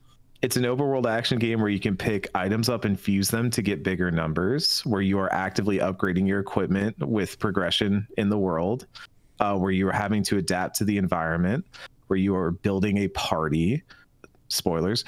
And it's been a month now. It's without a question. It's never been an RPG for me. I'm just saying it's got a lot of RPG for a game that's not an RPG. Hear me out. I kind of look at that stuff more as survival mechanics, but maybe that opens a door like our survival games, RPGs. I do think Tears of the Kingdom is an immersive sim game, and then that gets into like, is Deus Ex an RPG? Like, yes, but also a different kind of RPG. That reminds me of what System Shock be in this conversation then. I think System Shock is much more RPG. Like should that be in the brackets? The Banner Saga. A Banner Saga is turn-based strategy with some Oregon Trail. Yeah. Oh, did you say Oregon? Oregon. It's totally got Oregon Trail, like the traveling wagon stuff and running into weird. No, I'm just saying it's called Oregon. It's tomato. You say Oregon. I've never heard Oregon is like a Final Fantasy boss. Maybe you say Oregon. Maybe. I say Oregon because I think of organ like either body part or instrument. Yeah. Well, I put like an extra like little bit in there. So if I'm saying like organ, like that's an organ. But if it's the state, that I'm like Oregon. Well, I am from the South, and our education system is lacking in those parts of the state. So. Yeah. So that's on me. What about like the Soulsborne series? See, that's also a tricky one on whether I think those are RPGs.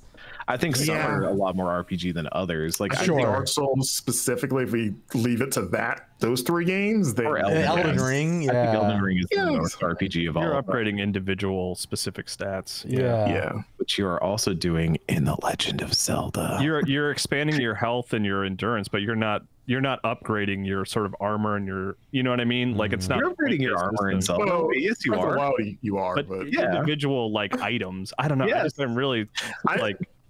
It's different that compared to Dark Souls. I'm saying you can go and like upgrade your, like you have a numerical thing that you're upgrading specific statistics. Where Zelda is a much more free form. Like it's not that you're like going. It doesn't, to me at least, it doesn't feel like you're going into a menu and turning up numbers. You're like, it just, the way they sort of present it just feels more like you're actively engaged in like building yourself up with. I don't know. It just feels different to me. you can't really create. Great fairy. You can bring your armor pieces. You can upgrade them, and when you hit certain upgrade points, they will give you set bonuses. So that way, now you have new abilities on your armor. This sounds like some messy blood god drama that you're bringing onto our show, Eric. It is, but I love spreading it. I would still say like those are only the 2.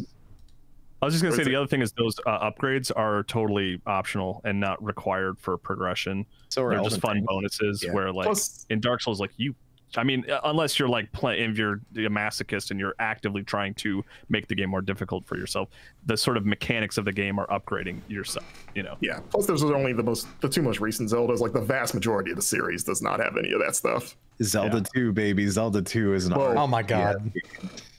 Marcus, what were you gonna say? Like this podcast, my bad. Like Twilight Princess, like to me, like upgrading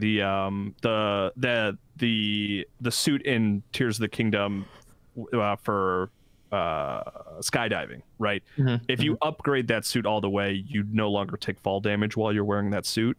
That to me feels like an upgrade in like Twilight Princess, where you get a second claw shot. It's like a very specific thing that changes how you interact with the game, as opposed to being like, oh, now I have twice as much health, so this fight will be easier. It is all semantics, like, to be fair. Like, you know, I'm love arguing. I'm gonna spare people from screaming at us and just rapid fire real quick. I'm gonna toss in Golden Sun, Dark Cloud, and my favorite RPG, World of Warcraft.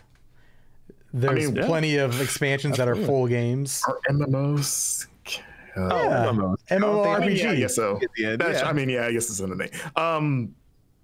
Shadow Hearts, remember that? Oh, Shadow Hearts is a good shout. Yeah. There's, I mean, I love. We got a good batch. The Tales of Arise, Tales of Symphonia, Tales of yeah, like those tales. Those are special to me. All right, now we got to set up the tournament. I'm kidding. Yeah, we got. Do we have to throw these all in a generator? Yeah, we got to go through every one that we thrown out. Well, the thing about a tournament is that we got to pit like 2 against each other to see what knocks out what. But like, that's true. That's a lot of work. Yeah, exactly. So strap in, Marcus. Do we just say like, what's number 1? Strap in, Marcus. It's gonna be a long podcast. What's the number 1 RPG series? It's Dragon Quest. There, I solved it. It's Dragon. Not a bad answer. That's the classic. Come on. I would argue maybe the more recent ones, but like, I feel like Dragon Quest has had and like I have a soft spot for 8, and for it being my first one, but like Q5 in terms of like major innovation, I feel like Dragon Quest has struggled with that for the most part. They feel a little samey with the. We're not talking about innovation. We're talking about the good stuff. It's just always good. It's always, I guess, reliable and predictable. I mean, the Tales series, because there's just so many of them, definitely falls prey to like there's some like less great, less remarkable ones, and then they hit like Arise, something like that. We're like, oh man, this is a hit. I mean, like, Final Fantasy would be like the other easy answer, right? Like Final Fantasy is probably the series most people think of when they think of RPGs. Probably the most consistent. I don't know about that. We're only talking about the numbered games, and I guess the sequels to the numbered games will like tend to. But even then, you have people who will be like, I mean, 11 is its own odd duck, but some people love 12 and some people hate 12. Some people love 13, some people hate 13. The people on this call, we're only talking about our opinions, we're not taking account outside. Yeah, like on this panel, because I would say I'm a 12 defender, but I would also make an argument for Fallout because I think I do think there are lows in Fallout. I'm not a huge fan of Fallout 4 or even Fallout. We're talking 2. about the series as a whole, like 1 and 2. Like 1, 2, New Vegas are bangers. They're very good. Wait, 1, 2, and New Vegas, so not 1, 3? 2, and New Vegas. I have issues with 3. I have personal issues with 3. Okay. Largely that you kind of follow the main character around in the story and watch him do stuff while you don't. And also the way that game ends, I just have a huge problem with the way that game ends. Fox can go in there and hit the button. Just let Fox go in there and hit the button. That's a thing you can do. It's got that Liberty Prime segment though. Yeah, you can go watch Liberty Prime do cool stuff. In Fallout New Vegas, when you get to storm the dam with all the companions you've accrued. Yeah, I'm with you. I love New Vegas. Yeah, I wish New Vegas is a all timer. We could cut. Let's just cut Shadow Hearts. I don't think is anyone going to go to bat for that hard. It's great. I think Shadow Hearts is fine. Should we cut Pokemon? We're not cutting anything because this segment's over. Those are just all the games. Yeah, we've just listed games. Yeah, we've got people assembled. We just read the Wikipedia entry for RPG. In all seriousness, in all seriousness, I just wanted to say thank you to Eric for coming on, and and for joining us on the show. Go and follow him again. All of his work at Destructoid, Axe of the Blood God, Normandy FM. Follow these guys here. Stay tuned. We got a lot of cool coverage coming up. I know the holidays is coming up, 4th of July, but we will still have... Actually, I think those days in particular, we're going to have some really sick stuff on the website. So go and read. Oh, you know what I feel bad about real quick? What? Again, to save us, we didn't name any of the Mario RPGs, which feels like an oversight. That's tricky because there's Super Mario RPG and then like the Mario and Luigi series, which I do think the Mario and Luigi series is pretty good. I love Superstar Saga. It's a very good game. Yeah. I'm sorry, Mario.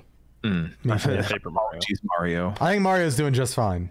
Oh, Paper Mario. Yeah, he's making $1 billion right now. he's doing pretty great. Yeah, and he's also going to be in the new Jurassic Park movie. But wait, what? Good for him. Wait, what? It's a Chris Pratt show. Oh. Okay. Wait, are they making another one? I assume. I don't know. All right, let's get out of here. Thanks for watching, everybody. Be sure to review the show on Apple Podcasts, Spotify, share the show with a friend, and we will see you next Thursday. Bye.